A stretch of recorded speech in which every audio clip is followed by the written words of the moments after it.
আসসালামু আলাইকুম ওয়া রাহমাতুল্লাহি ওয়া বারাকাতুহু।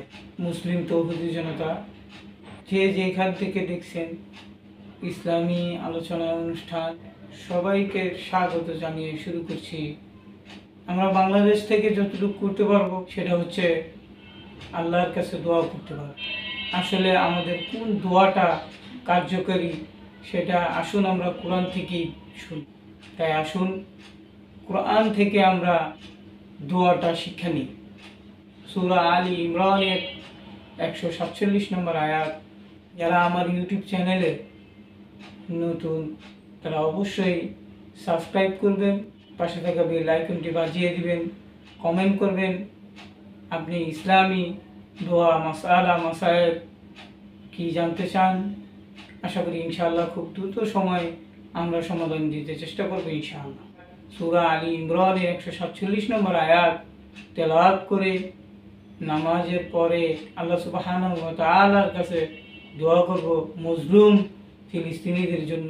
তা আসুন আর কথা না বাড়িয়ে তেলাওয়াতটি শুনি।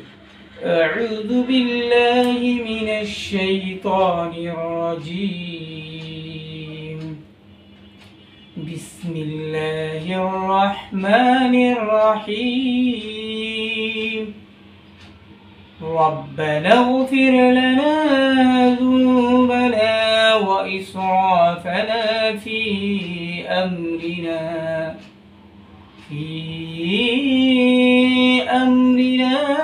وثبت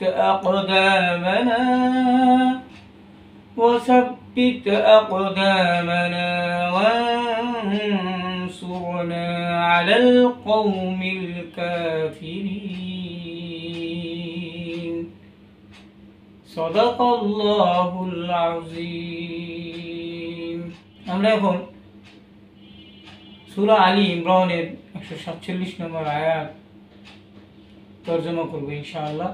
অর্থ: হে আমাদের রব, আমাদের গুনাহ সমূহ এবং সীমা লঙ্ঘনকে ক্ষমা করুন, আমাদেরকে ঈমান মজবুত রাখুন এবং কাফেরদের বিরুদ্ধে আমাদেরকে বিজয়ী করুন। আল্লাহ যা বলেছেন সত্য বলেছেন। আমিন। আয়াত 147। আল্লাহ হাফেজ। আসসালামু আলাইকুম ওয়া রাহমাতুল্লাহি।